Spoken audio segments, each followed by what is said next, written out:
ahead. Hi. Hello. Hello. Oh no. Hello. Hello. All right. So look, we're just here to talk and like hopefully help and give you guys a little bit insight into our lives and hope it can help you guys too. All right. So I'll start. You start. All right, Mickey. So in the last year, you had a hit song, you had a baby, you had a Grammy nomination, you've broken barriers as the first black woman to co-host the ACM. Like you've been out here killing, like in the last year, like in the midst of the COVIDs. Yeah. Like, Yeah. It's been crazy. I did not expect. man, like look, and you did it while you did all of that while maintaining your mental health, Which was hard. dealing with the crazies. Yep. I say the crazies Oh, it's because bad. that's the only time I like to refer to people as crazies is when the racists. The Yelp, yes, the Yelp reviewers. You know, the Yelp reviewers of your life and your skin tone. Yeah, you know, like you done it with such grace. Yeah, you're like, making me cry. No, like that's amazing. How are you getting through this? Well, in 2018, I've been pursuing country music for a long time.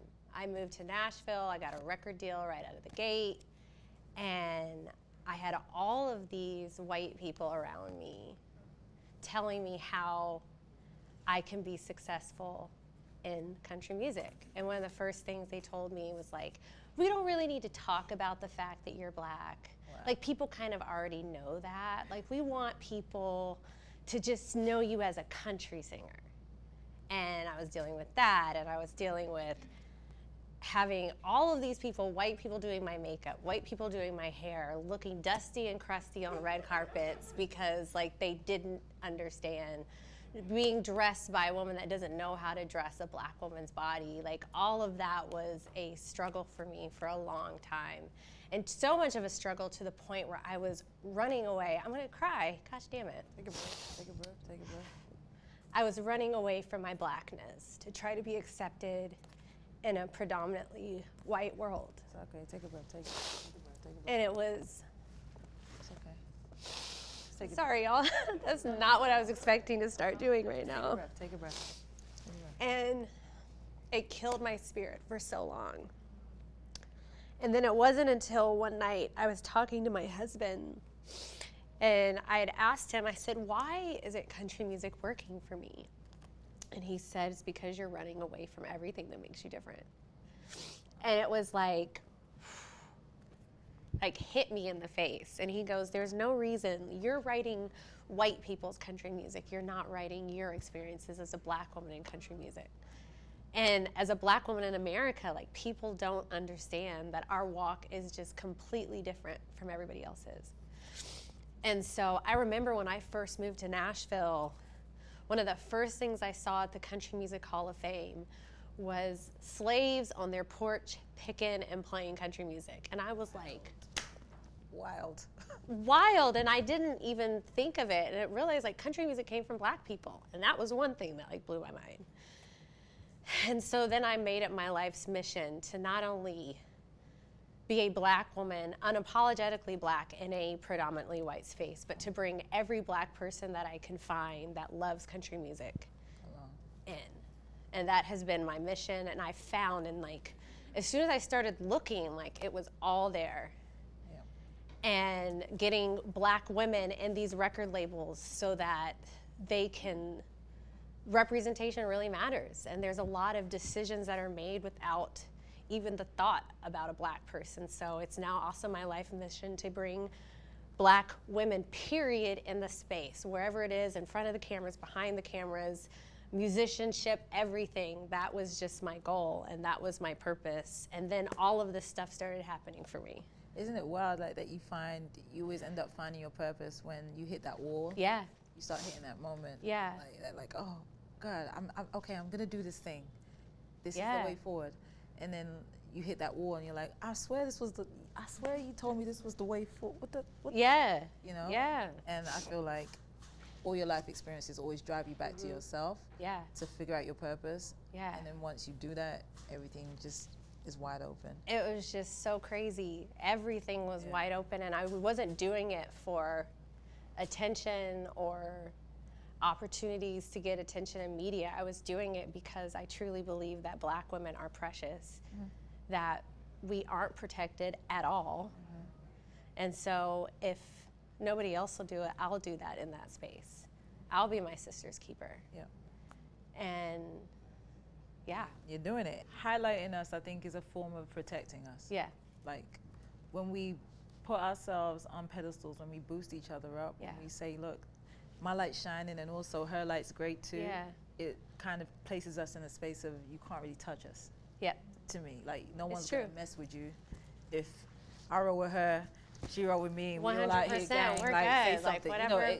You know. Exactly. It's true. Yeah. And there's that happening, and it's just been truly my life's mission and my life's work. And the racism in country music, like, Talk about that. yes, that has been.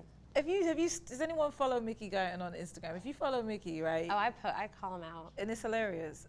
I laugh. I call him out. Like, I'll call their job. I'll be like, this is who you hired. Like, it's that serious because people need to know. But the racism was really hard, and I was getting a lot of it when I was 9 months pregnant. Like, before I gave birth, this one artist got caught saying the N-word on his Ring camera, and TMZ reported it.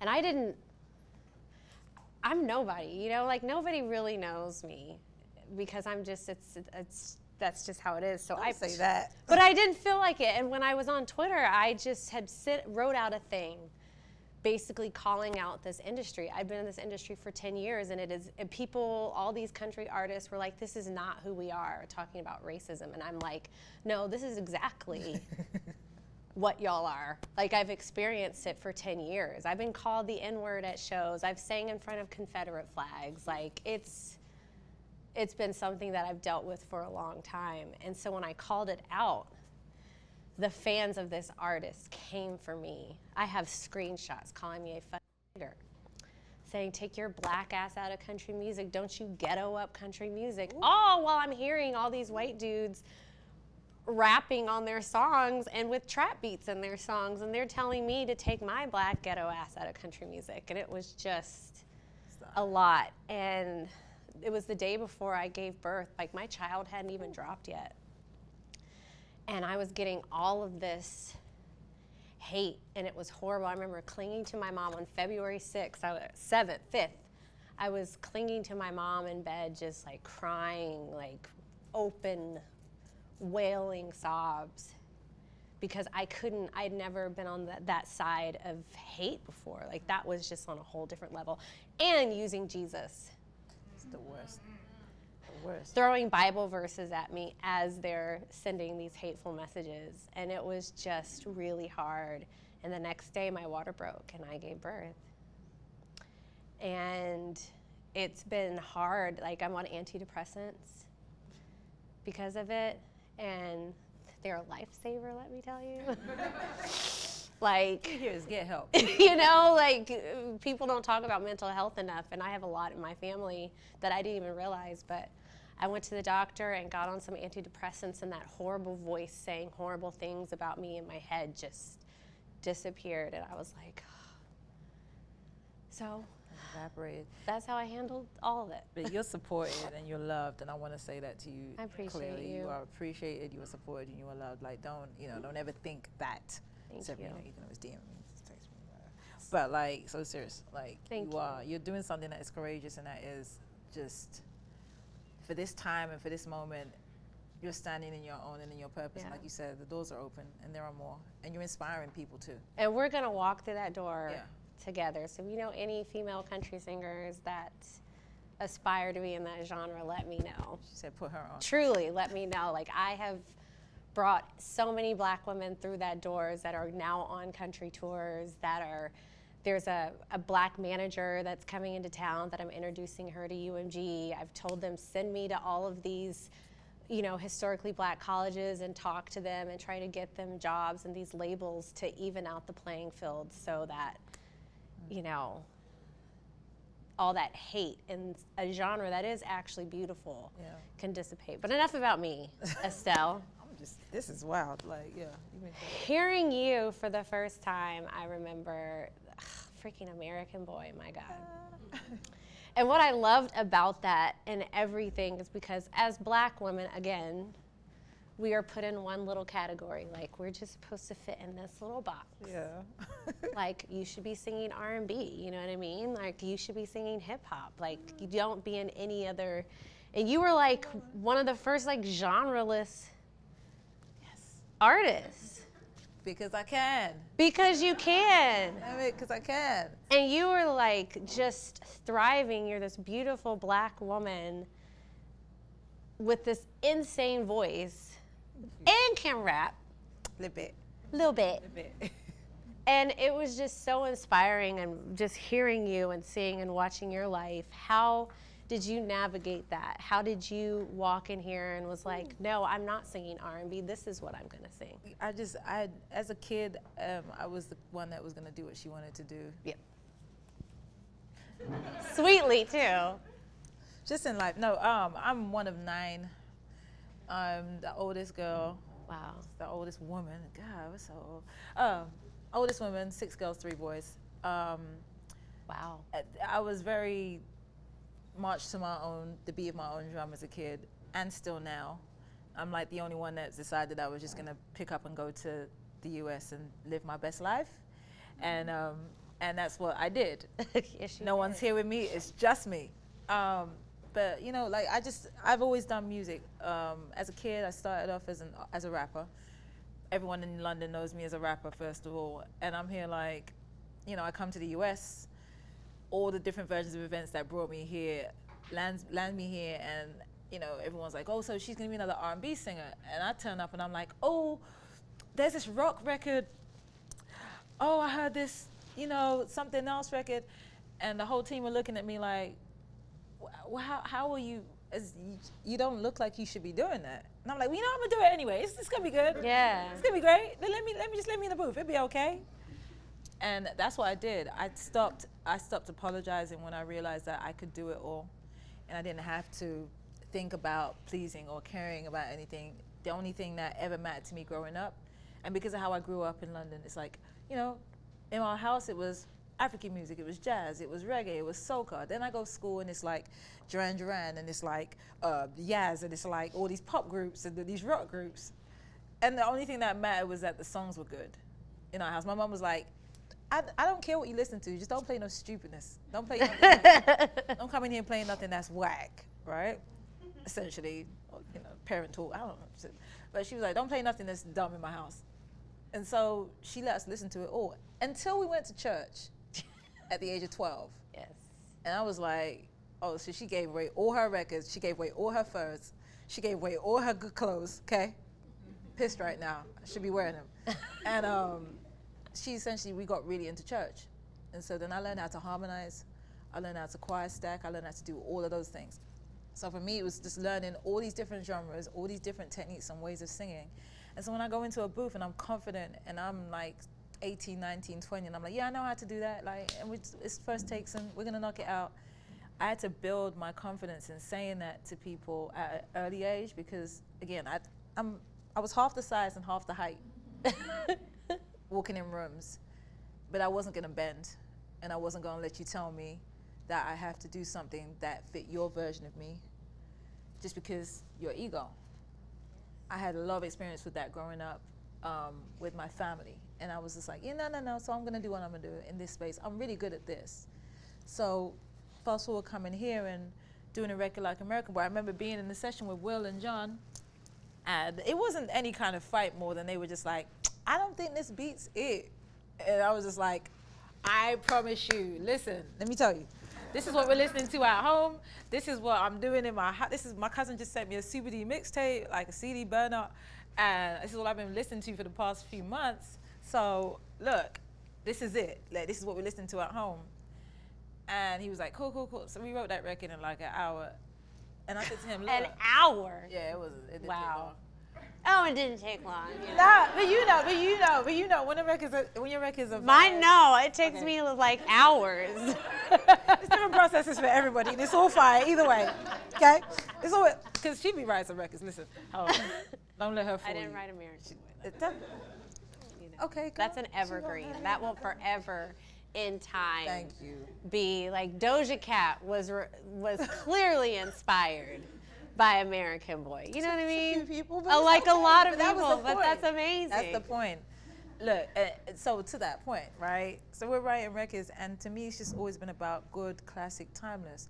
I don't want to be of the moment. Mm-hmm. I don't care to every 10 seconds put something up. I want to make records that, 10, 12 years from now, I know that record. Oh, I know that one. Oh, this was this part of my life here. And that's literally the thing I say when I walk in, like, that's cool. Don't give me a version of a record that you think I'm supposed to do from 12 years ago. No. Probably not gonna do it. It's gonna be trash. You're gonna hate it. You're gonna hate me. It's not gonna go up. It's gonna be all whack. Don't do it. And I had to get my confidence up because these producers. But there's they folks 12 like you were born with the confidence. Because I didn't learn to open my mouth till later in life. Like, you realize that people in the record industry have no idea what they're doing. No clue. You knew that from the very beginning. I didn't realize that until now, and I was like, they literally when don't I realized know. they didn't know? When I went for my first record deal, and I go around to every label, and I'm taking the same music, right? And I took this CD and I said, boom, boom, boom, please sign me. They said, nah, every single label in the UK. Wait. So then I go back and I sell 5,000 copies of it myself. It took us a month. I got this publicist and she's like, I see what you're doing, I got you. She puts me on every single magazine and every magazine, underground magazine she could find. I go back because now they're calling me with the same music and they're like, yeah, let's sign you. This is when I realized they have no clue. They have no clue. And I don't care to listen to people who have no experience and no clue in the things that I know. It's so true. So many people that have no idea. Yeah. You as a black woman, you know. Yeah. Well, you just as an artist, as the woman. Yeah. I've learned. Yeah, people crazy, and don't listen to crazy people. That's rounding it up. People are outside of their mind, and they're only. Let me say this correctly. People are listening to you and talking to you from their viewpoints and their trauma points and their points in life. Mm-hmm. That doesn't apply to you all the time. You can listen, you pick the things you need, and let it fly. Like, just, all right. I'm a big fan of Sage. Like, you say some dumb shit to me, cool. I was just about to ask, how do you deal with the pushback and the hate and all of that? Because I know you've gotten it too. And also, like, that's a physical move. Like, get it off me. I don't want it on me. Yeah. Again, everyone's gonna have their opinion. Yeah. Everyone's gonna have their stuff. Some of it's true. Yeah. Some of it will come back and smack you in the face, like, oh, maybe I should have listened to that. Right. And that's okay. You're on your journey. Get it and you get it. But a lot of the time, it won't be. Right. I've been working, and I know this is, you'll relate. I've been working on stillness and like listening to my gut. Yeah. Sacral chakra, all the things, right? Yeah. Because 100% of the time, that's right. 100%. It is. It really was. No matter where you are on your journey, 100% of the time, this is correct. It's true. People call it the Holy Spirit. People call it your sacral. People call it spirit. Whatever you call it, your intuition. It's 100% of the time. 100%. Right? And it's guiding you in every single part of your 100%. journey, right? And It'll every be time screaming at you. Go, just Screaming. on You're fire. Just like, you don't know. Yeah. All right. But you do. All right. Like, I'll come back. I'll come back. Yeah. Yeah. In an industry that tries to make you something, tries to put you in a box, and you have both done so many things on your own, right? Podcasting, voiceover, charting your own path as, you've done it all, R&B, country, American Idol, all the things. Yeah. How do you two define success for yourself? You go. I was talking. I feel like success is when you have control of your business. And for me, I was at a record label and so many people were telling me this is the way. So many people were telling me, like, I was writing songs. I wrote this song called Rosé. I could not believe nobody wrote a song called Rosé all day, especially in country where drinking songs are like the thing. And I finally wrote a drinking country song for women. That was actually a protest song. People don't really know that. Because in country music, they expect you can sing about heartbreak, but not too much. You can sing about love, but only love. Like, you can't really talk about anything. Like, you can sing about alcohol, but not really, because that's unbecoming of a woman. So I wrote that because all the guys were singing about whiskey and tequila and beer and sangria. So I was like, you know what? There's one drink that is a woman's drink, in my personal opinion, which is rosé. Mm-hmm. And I sent it in, and I knew that when they played this, like, this was going to be it. We were going to book the Rosé Mansion in New York and film this whole video with the drag queen serving us rosé, the whole thing. And when they played it, I played it for them. They just, I don't think this will bring back Mickey. Wow.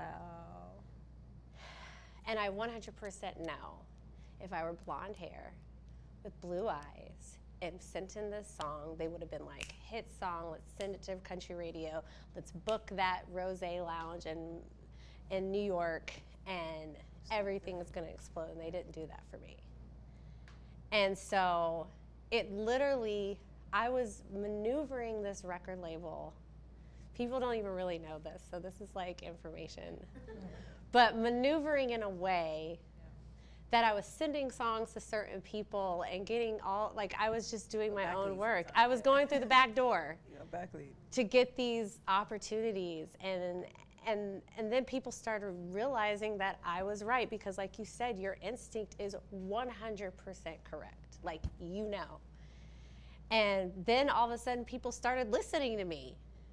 Not only did they start listening to me, I'm having women come over here trying to get me to help them in their business. I'm like, what do you mean? Like, you're the record label. How am I to help you? I'm just an artist. And that was success for me, was people, I took control of my narrative, and people started listening to me.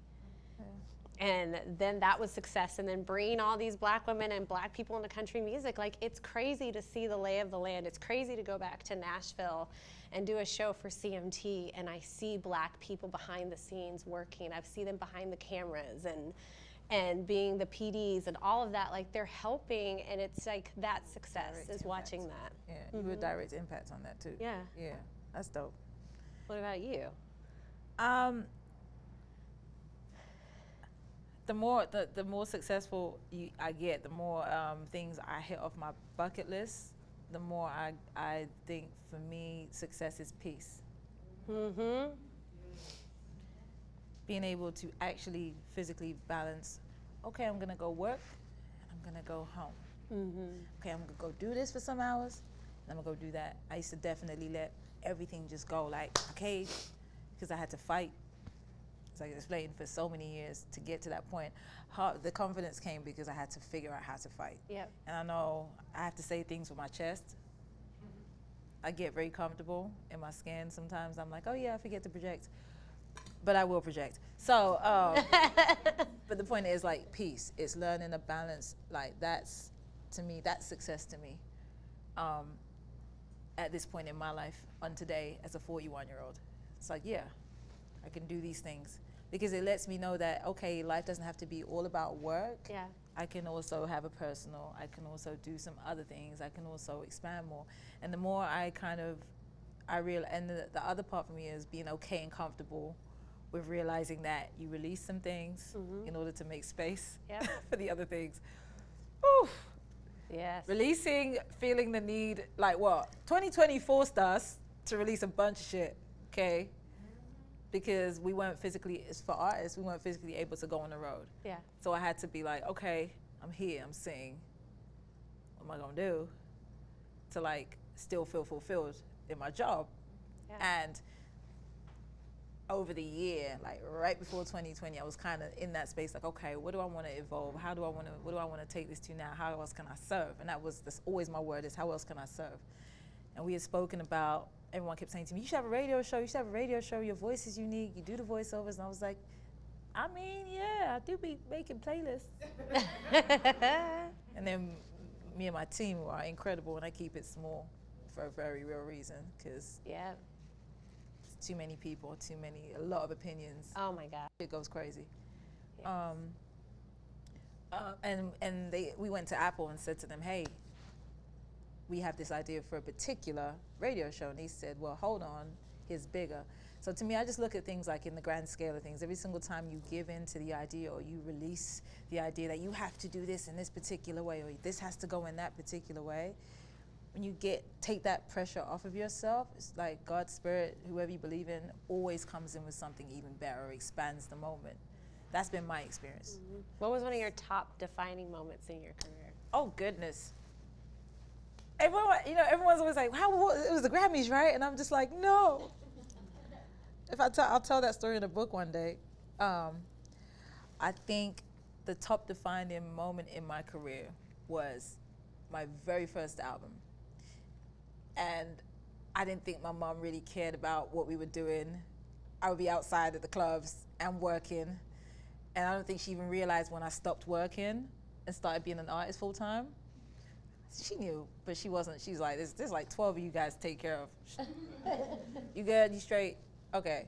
And she says to me one day, I think it was like the day after my album release, where I was dancing on the table, and she comes across the room in the club with me, and I'm just like, oh God, no, I'm dancing on the table, there's tequila in my hand. Remember, we're church, right?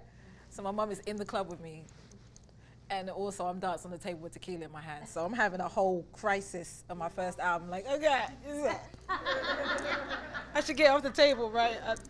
This shit was crazy.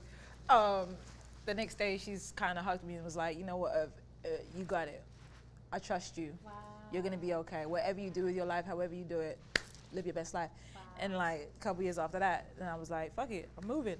Going to do this.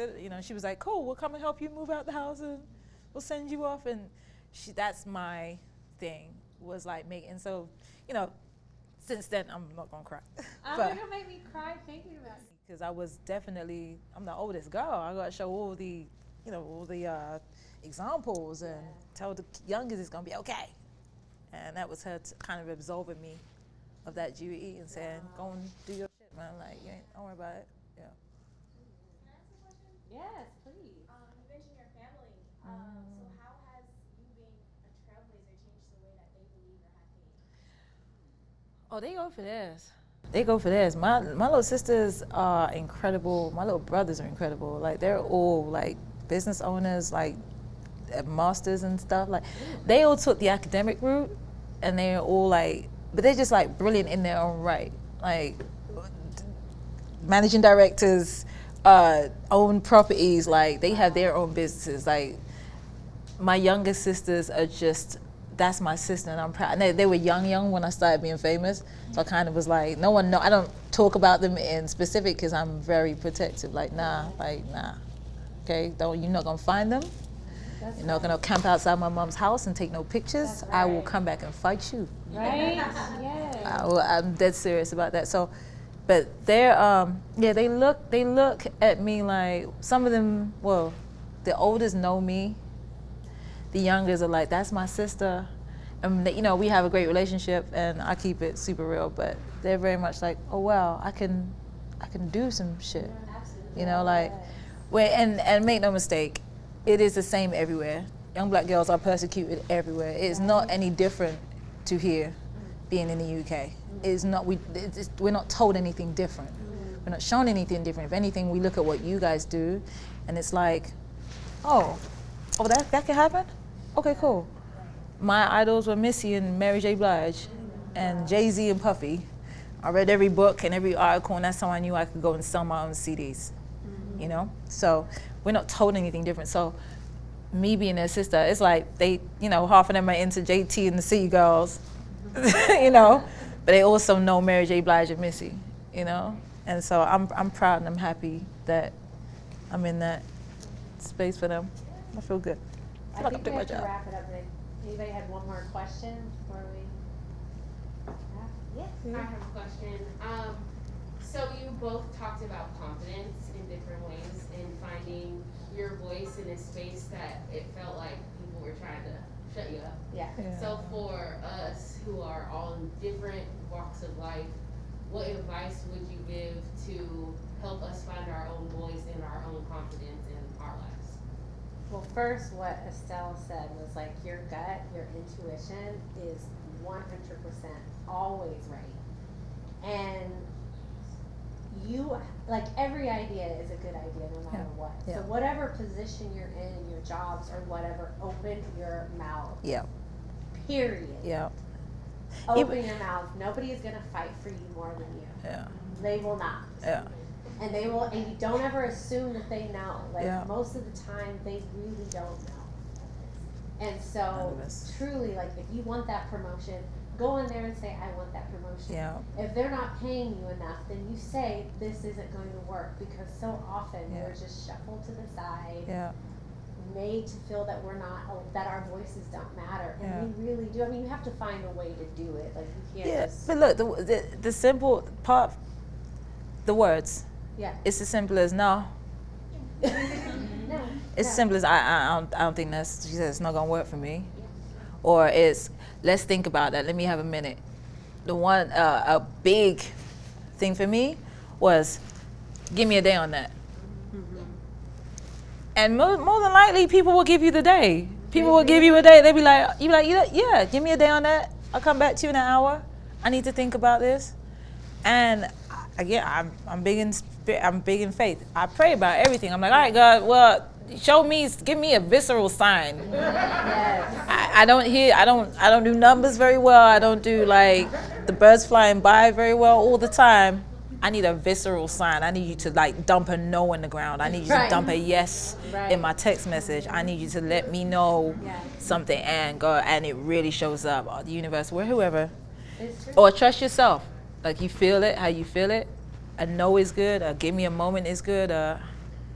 Yeah. Let's think about how we do that is good. Go ahead. I'll give one example and I'm done talking. Yeah. So I've been signed to my record label for like 5-6 years. Yeah. And I finally went into the label to play some new music that I had started playing for the president of or the chairman, the CEO of the label. You know, big, tall, it's the whole burly business. white guy that was terrified of. And I walked in there and I played him my songs. And I knew what he was going to say. Was there's no room for pop music on country radio. And he said there's no room for pop music on country radio, like literally word for word. And I remember I stopped myself, just as calm as I'm talking to you guys right now, and I said, with all due respect, Mike, I said, you know I love you. I said, but after all the years of watching all of the music that you allowed all of the men on this record label, the white guys on this record label, and all the pop music that they have released, as a black woman, in a black woman's music, you can never put the word pop in my music ever again. And I said it just like that. And he stopped and said, okay. And it was like, inside, I was just like, breathe out. like, Gosh. I almost passed out. But that moment was a moment that I really stood up for myself. And I didn't stand up for myself for years before that. And there's so often that your boss or whoever you're working for, if you may work for yourself and having the microaggressions from people that work for you. Baby, they will microaggress you to death. Let me tell you. Unintentionally, but it happens all the time. But there is a way to get your point across. Yeah. And you don't have to. Oh, and Billie Jean King says, don't accept the crumbs. Don't do it. I'm gonna give you another story with that. Yes. And then we're gonna wrap up. So, on my very first album, that I had written a record called Free, and it was produced by this one guy who was the label's favorite pop producer at the time, right? And I'm like, cool, I wrote this record, so I go into the label to work on my next album. This record in particular has gone top 20, done this thing, outsold anything they thought this little skinny black girl with blue and black hair at the time could do. And so we go in to re-up on the next label, and the discussion becomes, well, who wrote that record? I'm not even thinking this is a discussion, because I physically sat there with me and him in the room and wrote this record. This is not a discussion for me, right? My publishing says, Estelle and Jimmy, right? It's me and him. He produced it, I wrote it, right? And they're like, you didn't write that. Like, yeah, he just gave you the part. I said, I called this dude on speakerphone in the room. And I said, so I just need you to say out loud, did I write the record? Did you write any of the words? And he was like, no, you wrote the record. I produced it. Anybody else, that's like, oh, you up the rotation. You trying to throw somebody under a bus. I didn't give a fuck. I didn't give a fuck. Then the next conversation became, all right, so once we're past that, you've heard the man say it, right? So look, also John Legend wants to help me produce his next album. At this point, I've been on the road with John Legend. I paid for myself to be on tour with John Legend. I am damn near under the bed broke on this, trying to promote my record, even though I'm a top 20 selling artist on the label, and I should be getting invested in. They not with me. They turn around and they literally say, "Who?" John has won about 12 Grammys at this point, and he's also like touring the UK, selling out the microaggressions, excuse my language, the little moments. In that next sentence, I said, "Oh, let me go. Please drop me. I need to not be here anymore. This is dumb." No. And the no came with, "Whoo, baby, now I got to sit down for 3 years." I had to sit down for 3 years. But I used it wisely. I studied the music. I went and did the things that I needed to do. I got stronger. I learned how to be a business for myself. Yeah. So when I came back around and John stuck with me and it became American Boy, you see the success you're seeing now, like, and all of that. It came from me having to sit down for 3 years. It came from me having to have done all those no's and those, like, I guess I'll wait for the moment.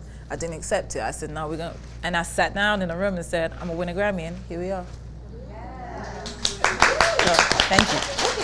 But yeah, so all of that to say, sometimes it's all right. Yeah. It's going to be tough, but it's going to be okay. And I think that's our time. Yes. Thank y'all so much. Yeah.